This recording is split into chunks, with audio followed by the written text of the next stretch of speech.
Yang pertama, pengertian siklus air. Apa itu siklus air? Ada yang tahu? Nah, Nah, apa nih?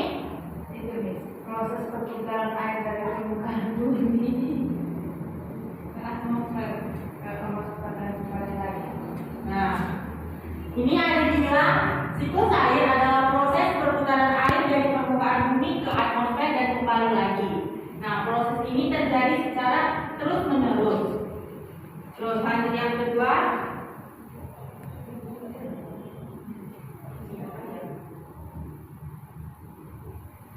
Tahapan siklus air. Yang pertama ada evaporasi. Nampak nggak? Yaitu penguapan air dari laut, sungai, dan danau. Nah, yang kedua ada transpirasi, yang dimana itu penguapan air dari tumbuhan. Jadi tumbuhan juga bisa ada ya air dari penguapan tumbuhan. Terus yang ketiga ada kondensasi, yaitu uap air berubah menjadi awan. Nah, kayak kalian tuh masak air, kan ada itu uapnya itu kan. Kalau misalnya udah panas itu kan. Nah, yang keempat ada presipitasi, yaitu turunnya hujan, salju. Kalau di Indonesia di dekat kita nggak ada salju kan, adanya di luar negeri. Jadi di sini ada turunnya cuma hujan. Yang kelima terakhir adalah infiltrasi dan runoff, yaitu air meresap ke tanah dan mengalir ke laut. Kayak sekarang kalian tahu kan sekarang musim hujan, jadi banyak banjir kan. Sebetulnya banjir nggak? Banjir. Oh, macam kali pergi Pak kayu kan sini sama nggak terkait. Oh, bagus. Tempat pagi ke sumber kali. Ini apa ini? Banjir. Iya, Miss. Kasihan kami. Lanjut Makanya, jangan aja ya. Ini tuh air meresap ke tanah dan mengalir ke laut.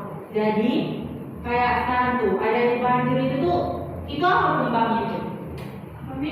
Banjir airnya nih. Terus. Bagus terus. Beras bedanya. Ya. Jadi kalau misalnya rumah kalian dekat sama laut gitu kan, terus hujan terus menerus. Nah, air dari hujan itu bakal mengalir ke air laut. Nah, terus lanjut ke slide berikutnya. Dampak siklus air bagi kehidupan. Yang pertama, menyediakan air bersih untuk makhluk hidup. Kalau nggak ada hujan, nggak ada air, gimana kehidupan kalian? Panas. Bisa mandi. Nah, jadi dampak air ini ada baiknya ada buruknya. Kalau kebanyakan air kayak hujan terus-menerus jadi banjir. Kalau misalnya nggak ada air kita juga kesusahan.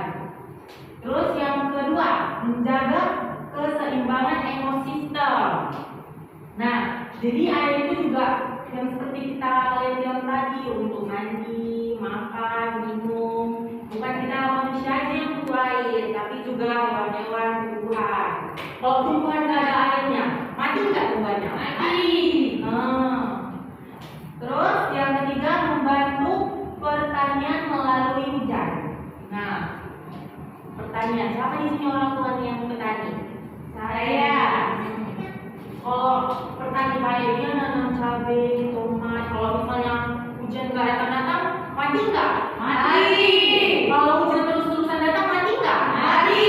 Nah, karena itu hujan ini ada juga bagus dan buruknya untuk petani. Nah, yang terakhir, mengatur suhu dan cuaca bumi. Pasti kalian tahu kan, kalau misalnya hujan terus-terusan, malam-malam sampai pagi lagi, siang sore, pasti kalian kedinginan kan? Iya. Pasti nyenyak hidupnya kan? Iya, Nelis. Makanya nggak mau masuk. Oh, bagus. Terus yang kelima, mendekati akhir. Gangguan pada siklus air. Bisa kalian lihat? Nih, polusi udara dapat mengakibatkan hujan asam. Nah, polusi udara ini juga dapat mengakibatkan hujan, bukan karena kayak kita Tuhan aja hujan, bukan. Gara-gara kita manusia juga bisa dapat membuat hujan hujan. Kayak mengakibatkan banjir, penebangan pohon liar. Terus yang kedua, kerusakan hutan mengganggu transpirasi. Dan yang ketiga, pemanasan global meningkatkan evaporasi. Kayak terlalu panas banget, kayak ini kan kadang ada yang terlalu panas banget cuaca itu kan. Nah, itu juga dapat membuat hujan. Oke, baiklah, sekian pembelajaran kita hari ini karena kalian juga ada yang ingin bertanya kan. Nah, oke, sebelum kita pulang, kita berdoa dulu yang dibawakan oleh Nadia. Karena sebelum kita mengakhiri pembelajaran kita, ada berdoa menurut agama dan Tuhan percaya kita masing-masing berdoa dimulai. Berdoa selesai. Oke, baik, kita pulang.